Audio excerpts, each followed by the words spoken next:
Hello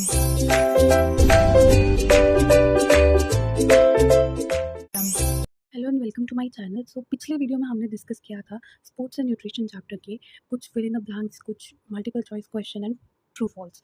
आज हम देखेंगे शॉर्ट आंसर टाइप क्वेश्चन कि इस चैप्टर से शॉर्ट आंसर टाइप क्वेश्चंस क्या बन सकते हैं। ठीक है, सबसे पहला क्वेश्चन है discuss about the meal guidelines for pre, during and post sports event. तो पहला शॉर्ट आंसर टाइप क्वेश्चन ये बन सकता है कि आपको डिस्कस करना है कि क्या क्या मील गाइडलाइंस होनी चाहिए pre, during and post sports event के दौरान। ठीक है, तो ये जो है ये एक जस्ट दी हुई है आंसर की। ठीक है, हम यहाँ पे डिटेल आंसर देखेंगे। तो प्री कंपटीशन मील क्या होती है, नाम से ही पता चल रहा है। प्री कंपटीशन मतलब कंपटीशन से पहले। तो प्री कंपटीशन मील जो होती है ऐसी मील होती है जो कि दिन के दौरान, या आप बोल सकते हो जो कि कंपटीशन से पहले जो कंज्यूम की जाती है, ताकि जो एथलीट है उसको एक sufficient amount of calories, nutrients and liquids मिल सके जो उसको कंपटीशन के दौरान चाहिए। ठीक है, एंड प्री कंपटीशन मील के लिए क्या क्या चीज़ें रिकमेंड की जाती है, क्या क्या फूड रिकमेंड किए जाते हैं। तो सैंडविच हो गया, fruit shake, low fat yogurt, vegetable rice, fish, non fat, chocolate milk, string cheese. तो ये सब कुछ फूड्स हैं जो रिकमेंड किए जाते हैं प्री कंपटीशन मील की तरह। ठीक है, नेक्स्ट इज ड्यूरिंग कंपटीशन मील क्या होता है। अब कंपटीशन के दौरान क्या मील लेनी चाहिए वो यहाँ बताया गया। It refers to the food जो हम कंज्यूम करते हैं duration of the competitive period. जब कॉम्पिटिशन चल रहा होगा उसी टाइम पे जो मील कंज्यूम की जाती है उसको ड्यूरिंग कॉम्पिटिशन मील बोला जाता है। एंड एम क्या होता है ड्यूरिंग कॉम्पिटिशन मील का, ताकि जो भी मसल ग्लाइकोजन है और जो भी ब्लड प्रेशर है वो मेंटेन रहे एथलीट का। एंड यहाँ पे जो फूड रेकमेंड किए जाते हैं वो है सीरियल बार, स्पोर्ट ड्रिंक्स हो गए, कोला ड्रिंक्स, स्पोर्ट्स जेल्स हो गए, 3 small bananas, jelly bean, sports bar, liquid meal supplement. ठीक है, ये कुछ रिकमेंडेशन है कि ये रिकमेंड किया जाता है कि ड्यूरिंग कॉम्पिटिशन मील ये रखनी चाहिए, ये होनी चाहिए। Next is post competition meal. Post competition meal का क्या मतलब होगा, जो कॉम्पिटिशन के बाद ली जाती है। ठीक है, तो it is the meal which is consume after the competition is over. ठीक है, जब कॉम्पिटिशन खत्म हो जाता है उसके बाद जो मील ली जाती है उसको पोस्ट कॉम्पिटिशन मील बोला जाता है। And it should be rich in protein and carbohydrate for the restoration of the liver glycogen store. तो जो भी उसके बाद जो हमारी पोस्ट कॉम्पिटिशन मील होनी चाहिए वो protein rich and carbohydrate rich होनी चाहिए। ठीक है, एंड इसकी जो रिकमेंडेशन है वो फ्रूट स्मूदीज हो गए, vegetable, chicken roll, egg fish हो गया, fruit juice, yoghurt with fresh fruits, peanut butter spread. ठीक है, ये सब चीज़ें रिकमेंड की जाती है। अब हम देखते हैं हमारा सेकंड क्वेश्चन क्या बन सकता है इस चैप्टर से। That is mention the sources of carbohydrates. तो कार्बोहाइड्रेट्स के क्या क्या सोर्सेज होते हैं ये आपको बताने हैं। ठीक है, तो मेन सोर्सेज जो होते हैं कार्बोहाइड्रेट्स के, कार्बोहाइड्रेट्स का क्या काम होता है, ये हमें एनर्जी प्रोवाइड करते हैं। ठीक है, ये एनर्जी गिविंग फूड्स होते हैं। तो स्टार्च, ठीक है, जो कि हमें wheat, maize, beet, potato, rice, cornflour, इन सब चीज़ों से मिलता है। शुगर जो कि हमें milk, beet, sugar cane, honey से मिलती है। सेल्यूलोज जो कि सीरियल्स, वेजिटेबल्स या फ्रूट से मिलता है। ये सब क्या है, ये एक तरह के कार्बोहाइड्रेट्स हैं। ठीक है, next question is what are the nutritive components of the diet and discuss it briefly. तो न्यूट्रिटिव कंपोनेंट्स क्या होते हैं डाइट के, उनको हमें डिस्कस करना है जो भी होते हैं। तो न्यूट्रिटिव कंपोनेंट्स क्या होते हैं डाइट के, food contains a variety of nutritional components that can be characterised by macro nutrients and micro nutrients. ठीक है, न्यूट्रिटिव कंपोनेंट्स आपको पता है कि फूड में आपको पता है डिफरेंट डिफरेंट तरह की चीज़ें पाई जाती हैं। ठीक है, डिफरेंट डिफरेंट तरह के न्यूट्रिएंट्स होते हैं। तो इन्हीं न्यूट्रिएंट्स को हमने दो कैटेगरीज में कैरेक्टराइज कर दिया है। एक होते हैं मैक्रो, एक होते हैं माइक्रो। तो मैक्रो वाले ऐसे न्यूट्रिएंट्स होते हैं जो हमें लार्ज क्वांटिटी में चाहिए होंगे, एंड माइक्रो वाले जो होंगे वो जो हमें कम क्वांटिटी में चाहिए होंगे।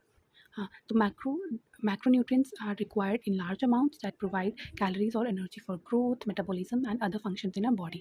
एंड इनमें कार्बोहाइड्रेट्स, फैट्स एंड प्रोटीन्स आ जाते हैं। ठीक है, माइक्रोन्यूट्रिएंट्स जो होते हैं जो कि हमें कम अमाउंट में चाहिए होते हैं। एंड माइक्रोन्यूट्रिएंट्स में आ जाते हैं विटामिन्स, मिनरल्स एंड एंटीऑक्सीडेंट्स। ठीक है, जो कि सेलुलर एंड केमिकल प्रोसेसेस में इन्वॉल्व होते हैं हमारी बॉडी के अंदर। ठीक है, next is right in brief about important mineral requirements. तो इंपॉर्टेंट मिनरल रिक्वायरमेंट्स के बारे में हमने लिखना है। तो सबसे पहला आ गया आयरन। ठीक है, जो कि हीमोग्लोबिन की फॉर्मेशन के लिए ज़रूरी होता है, ये आप सबको पता है।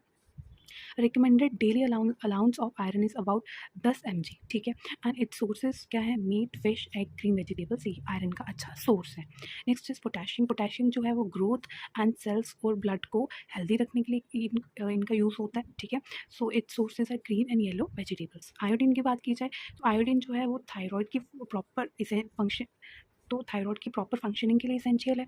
एंड इसकी डेफिशिएंसी आपको पता है कि गोइटर हो जाता है। तो इसके सोर्सेज आ जाते हैं iodise salt, water and sea food. ठीक है, ये कुछ इंपॉर्टेंट मिनरल रिक्वायरमेंट्स होती हैं। एंड ये आपको मैंने बता दिया कि किस किस के लिए यूज़ होता है। आयरन जो है वो हीमोग्लोबिन की फॉर्मेशन के लिए ज़रूरी है। देन पोटेशियम जो है वो सेल्स, ब्लड सेल्स को और सेल्स को उनकी ग्रोथ के लिए ज़रूरी है। नेक्स्ट आयोडीन जो है ये प्रॉपर थायराइड की फंक्शनिंग के लिए ज़रूरी है। अगर ये ना हो, उसकी डेफिशिएंसी हो जाए तो इससे गोइटर हो जाता है। ठीक, next question is write briefly about the protein as an essential component of diet. तो प्रोटीन के बारे में हमने बताना है कि as a essential component of diet इसको हमने एक्सप्लेन करना है। तो प्रोटीन क्या है, जो कि oxygen, carbon and hydrogen and nitrogen से बना होता है, ठीक है। जैसे कार्बोहाइड्रेट CHO, मतलब कार्बोहाइड्रेट में कार्बन, हाइड्रोजन, ऑक्सीजन होता है, उसी तरह से जो प्रोटीन होता है उसमें oxygen, carbon, hydrogen and nitrogen होता है, ठीक है।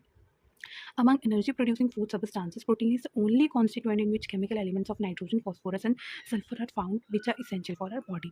ठीक है, तो जो बाकी एनर्जी प्रोड्यूसिंग फूड सब्सटेंसेज होते हैं उनमें से प्रोटीन ही सिर्फ एक ऐसा हमारा कॉन्स्टिट्यूएंट है जिसमें नाइट्रोजन, फॉस्फोरस एंड सल्फर जो है वो पाया जाता है, जो कि हमारी बॉडी के लिए बहुत ज़्यादा ज़रूरी है, ठीक है। इसीलिए प्रोटीन को हम नाइट्रोजनस फूड भी बोलते हैं, क्योंकि इसमें नाइट्रोजन प्रेजेंट होता है, ठीक है। Our physical growth and development will be retarded if we take less amount of protein in our diet. तो ये जो है प्रोटीन जो है ये हमारी ग्रोथ एंड डेवलपमेंट के लिए बहुत ज़्यादा ज़रूरी है। प्रोटीन को बॉडी बिल्डिंग फूड भी बोला जाता है, क्यों? क्योंकि ये जो है ये हमारी मसल्स की, हमारी बॉडी की ग्रोथ के लिए एंड डेवलपमेंट के लिए बहुत ज़्यादा ज़रूरी होता है, ठीक है। अगर आप लेस अमाउंट ऑफ प्रोटीन लोगे हमारी डाइट में, ठीक है, अगर आपकी डाइट में प्रोटीन नहीं होगा तो इससे आपको आपकी डेवलपमेंट एंड आपकी ग्रोथ में असर पड़ सकता है, ठीक है। तो इसीलिए आपको, आपने सुना होगा कि आपका जितना वेट होता है उतना ही आपके वेट के अकॉर्डिंग आपको पर डे प्रोटीन चाहिए होता है। अगर फॉर एग्जाम्पल अगर आपका वेट 50 kg है तो आपको 50 ग्राम्स प्रोटीन दिन का चाहिए ही चाहिए। क्यों चाहिए? क्योंकि आपकी ग्रोथ एंड डेवलपमेंट नहीं होगी अगर आप प्रोटीन नहीं लोगे अच्छी अमाउंट जितना आपको चाहिए, ठीक है। आपने देखा होगा जो जिम जाते हैं तो वो सब क्या सप्लीमेंट्स लेते हैं, उनमें क्या होता है, प्रोटीन ही तो होता है। क्यों लेते हैं वो? ताकि उनकी बॉडी की अच्छी ग्रोथ हो, ताकि उनकी बॉडी की अच्छी डेवलपमेंट हो, ठीक है। वो प्रोटीन सप्लीमेंट्स ही होते हैं। Next is briefly explain the functions and resources of the 3 fat soluble vitamins. तो वाइटामिन्स दो तरह के होते हैं, एक होते हैं वाटर सॉल्यूबल, एक होते हैं फैट सॉल्यूबल। तो फैट सॉल्यूबल वाइटामिन्स जो होते हैं वो होते हैं ADE K, ठीक है।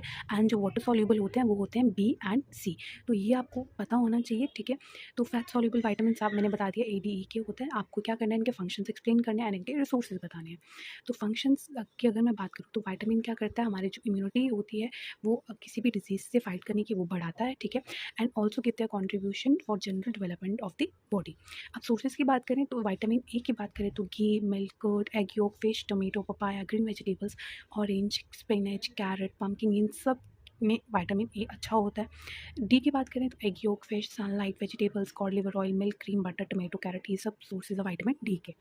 ई की बात की जाए तो green vegetables, spinach, sweet potato, ठीक है, ये सब। देन के की बात की जाए तो इसमें भी स्पिनच, कैबेज, टोमेटोज, पोटैटोज, ये सब आ जाते हैं, ठीक है। एंड ये आपको बताया हुआ है कि CBSE में मार्किंग स्कीम किस तरह से होती है, तो ये आप देख लेना। एंड ये कुछ टिप दी हुई है यहाँ पे। तो कॉमनली मेड एरर क्या बच्चे करते हैं ज़्यादातर, कि उनको वाइटामिन के बारे में नहीं पता होता कि दो तरह के होते हैं, फैट सॉल्युबल, वाटर सॉल्युबल, वो कुछ भी लिख के आ जाते हैं। तो आंसरिंग टिप यहाँ पे ये है कि जो विटामिन B एंड C है उसको छोड़ के बाकी सबके सब फैट सॉल्युबल विटामिन होते हैं, ठीक है।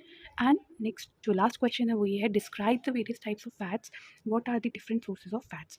तो फैट्स क्या है और उनके क्या क्या सोर्सेज हैं वो बताने हैं। Fats and oils, these are the important items in a diet of the sportsman.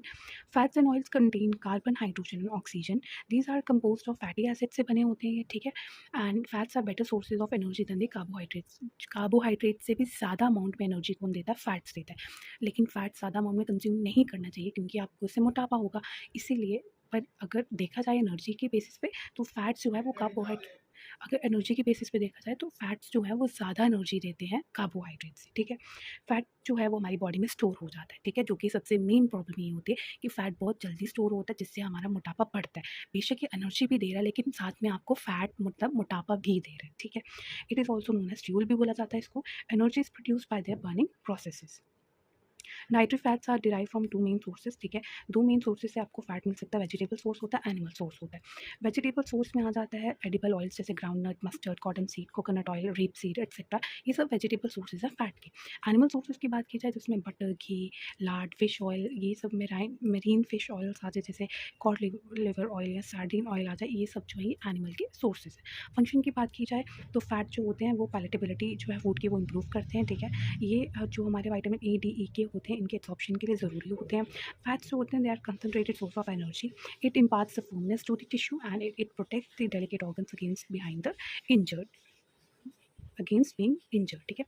तो so that's it for today's video. अगर आपको वीडियो अच्छा लगा होगा then please like this video, subscribe to my channel and thank you so much for watching.